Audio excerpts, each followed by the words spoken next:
तो दोस्तों, जब भी मैं किसी भी वीडियो में फॉरेन पॉलिसी को लेकर बात करता हूं तो आप लोगों के कुछ ऑब्वियस से क्वेश्चन नीचे कमेंट बॉक्स में आते हैं और आने चाहिए भी। आप अक्सर ये कहते हैं कि जब भारत की फॉरेन पॉलिसी इतनी अग्रेसिव हो गई है कि अमेरिका, यूरोप जैसे देशों को हम लोग पल भर में डिस्ट्रॉय कर देते हैं, और हम लोगों ने कई सारे इस तरह के वक्तव्य सुने भी हैं डॉक्टर जयशंकर से, जिसमें वो बड़ी आसानी से इन बड़े बड़े सुपर पावर देशों को अपने वक्तव्यों से डिस्ट्रॉय कर देते हैं। लेकिन ऐसी क्या प्रॉब्लम आ जाती है कि कई बार मिडिल ईस्ट के कुछ छोटे मोटे देशों के सामने हमें समझौता करना ही पड़ता है। और स्पेशली अगर बात की जाए उन देशों की जो कि भारत के छोटे मोटे से पड़ोसी हैं, हमारे आजू बाजू हैं, इन देशों के खिलाफ जब भारत की पॉलिसी देखी जाती है तो वो काफी ज्यादा सॉफ्ट और लचर देखने के लिए मिलती है। तो इन सब चीजों के पीछे कारण क्या है? तो देखिए, जितना अभी तक चीजें मैं समझ पाया हूँ उसमें दो मुख्यतः चीजें आती है। एक तो ये कि भारत की 1947 के बाद जो जियोग्राफी देखने के लिए मिलती है वो कुछ इस तरह की है कि इन छोटे मोटे देशों के ऊपर हमें काफी बड़े स्केल पर निर्भर होना पड़ता है, वरना अगर ये हमसे पूरी तरह से कट जाए तो उसका लाभ हमारे एनिमीज उठा सकते हैं।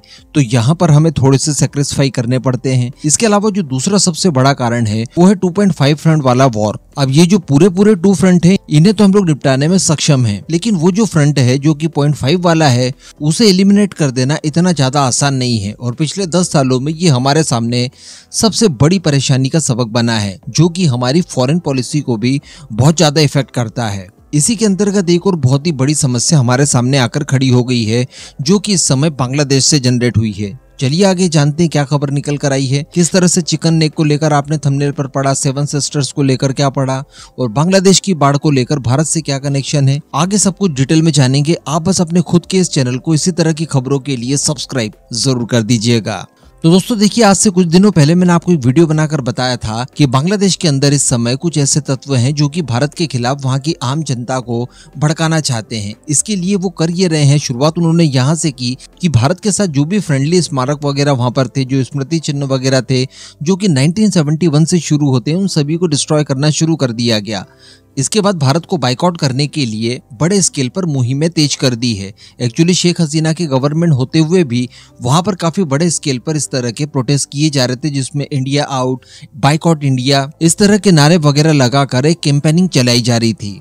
लेकिन पिछले एक सप्ताह से ये भी देखा जा रहा है कि बांग्लादेश के अंदर भारत विरोधी ताकतें जो है वो बड़े स्केल पर भड़काने का काम कर रही है, जिससे कि वहां से अब इस तरह की चीजें सामने आ रही है कि हमारे चिकन नेक को ये लोग चोक करने की धमकी दे रहे हैं और ये कहना चाह रहे हैं कि हम लोग 7 सिस्टर्स यानी नॉर्थ ईस्ट के वो 7 राज्य जो कि चिकन नेक के जरिए भारत के बाकी के हिस्से से जुड़ते हैं, उसे हम लोग चौक कर देंगे। जबकि इन 2 वीडियोस को देखिए, इसी महीने हम लोगों ने डिस्कशन किया था कि भारत इसी चिकन नेक को बाईपास करने के लिए बांग्लादेश की तरफ से एक बाईपास मार्ग निकालना चाहता है। इसके साथ साथ नेपाल के साथ भी हमारी बातचीत चल रही है और काफी जल्दी नेपाल के रास्ते हम लोग इस सिलीगुड़ी कॉरिडोर या फिर जिसे चिकन नेक कहा जाता है, इसे बाईपास करके एक अलग से गलियारा तैयार कर लेंगे, जिसके माध्यम से हमारे इन 7 राज्यों के साथ भारत की कनेक्टिविटी बनी रहेगी।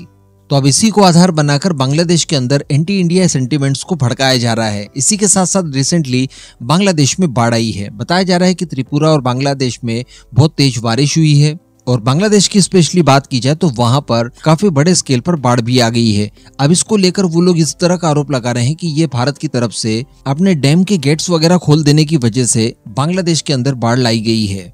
तो इससे जो क्राइसिस जनरेट हुआ है, इससे जो वहां के आम लोग परेशान हो रहे हैं, इसका फायदा भी उठाते हुए वो लोग एंटी इंडिया सेंटिमेंट्स को वहां पर भड़काने की लगातार कोशिशें कर रहे हैं। अब इसको लेकर दरअसल भारत की तरफ से भी जवाब निकलकर सामने आया है, और जवाब के लिए भारत के विदेश मंत्रालय द्वारा गुरुवार को ये कहा गया है कि बांग्लादेश के अंदर बाढ़ की जो स्थिति है वो गोमती नदी पर बना हुआ भारतीय डैम जिसके गेट खोले गए हैं वो कारण नहीं है। क्योंकि जैसा कि मैंने आपको बताया कि बांग्लादेश की पूर्वी सीमा से लगते हुए कई सारे जिलों में भयंकर बाढ़ आई हुई है, और इसके लिए उनकी तरफ से आरोप भारत के ऊपर लगाए जा रहे हैं। तो भारत ने भी जवाब देते हुए कह दिया कि ये तथ्यात्मक रूप से सही बात नहीं है। इसके अलावा विदेश मंत्रालय की तरफ से ये कहा गया है कि बांग्लादेश के अंदर जो बाढ़ आई है, इसका मुख्य कारण जो है वो बांध के निचले हिस्सों में जो जल संग्रहण के लिए गड्ढे वगैरह बने हुए हैं, तालाब वगैरह कह दीजिए, उनका बहुत ज्यादा मात्रा में भर जाना बताया जा रहा है।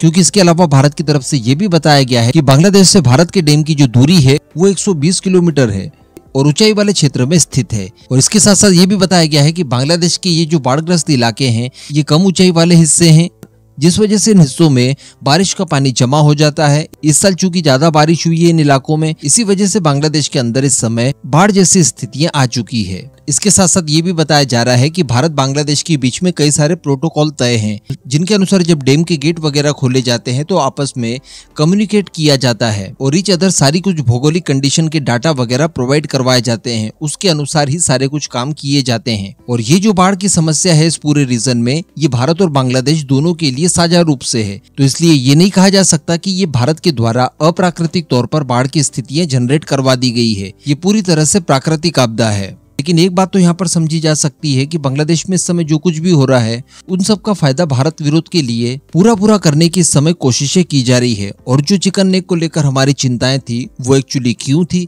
अब आपको और गहराई से पता चल गया होगा।